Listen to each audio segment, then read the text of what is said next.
So some of us here will know about the 7 emotional stages that you go through during and after divorce, and we were actually chatting about that earlier on. And they're kind of likened to kind of the grieving process. Yes. So do you want to kind of tell us a bit more about Yes. that Yeah, and the sure. theory behind it? Yeah, and most of you know that, I would guess, the 7 stages of divorce, based on Elizabeth Kubler-Ross's Death and Dying, actually. And when I went through my divorce, I sort of was thinking about all of this sort of stuff, and I wrote 163 blogs, if you want to go and look them up.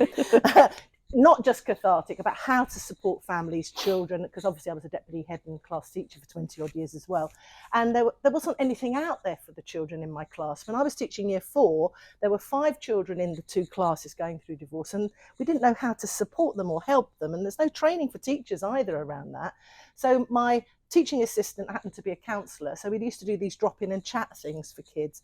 But there's 7 stages that you go through. Of course, you don't go through them all at the same time. Some people in the family, you know, might be in denial. You might be in anger. Your kids might be in acceptance. Your mother and grandmother might be embarrassed. So there's so many complicated emotions around it.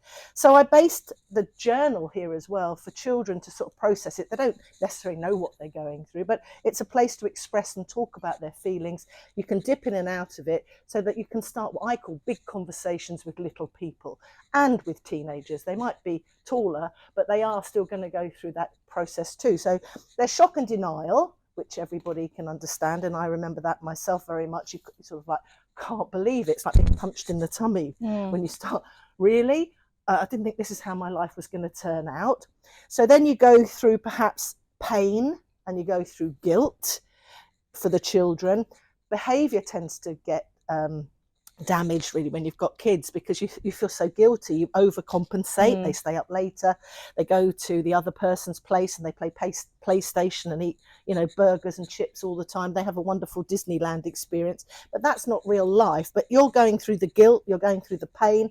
It's 3 steps forward, it's sometimes 2 steps back. It might be, you know, it goes on for a long time. I remember I was on Vanessa Feltz's show recently, and she had, you know, you probably saw she went through a bad breakup with a partner that she had been with for 18 years, I think it was. As a singer. And yeah, she was devastated, didn't know. And of course, she's in the public eye and everyone's talking about it. But when I was chatting with her, and live as well, I remember on the telly, I said, you do know it takes 18 months to 2 years to process this sort of emotion. She went, I haven't got time for that. She said, I can imagine her saying that. Yeah. And she didn't realize, but actually, I said, you've got to be kind with yourself, because it is a shock. Because privately, she was absolutely devastated. She said, I'm 60. What's going to happen to me? So I said, you know, look, these are the 7 stages, which is, you know, then you go to this anger, then you might go through bargaining, you know, sort of, I'll do anything to make it right for you. You've got the kids in the middle. Then you go through that, and we were, I don't want to point to you now because that put you on the spot, but you kind of go through that depression phase. I felt really isolated. I'm so sociable. And suddenly, you know, I was sort of there by myself. I had empty nest at the same time. And I just thought, God, this is just awful. If I didn't see people for 3 days, I used to go and just talk to someone in Costa Coffee to sort of chat, because it's so lonely. And so isolating. And my other friends at weekends were married and had kids, or weren't married, but they, you know, they were busy. And you feel kind of like, oh, I hope they don't feel sorry for me. So there's all this going on, and you're all over the place with it. And then you come to sort of turning the corner eventually, I think. And then you get into that sort of acceptance phase.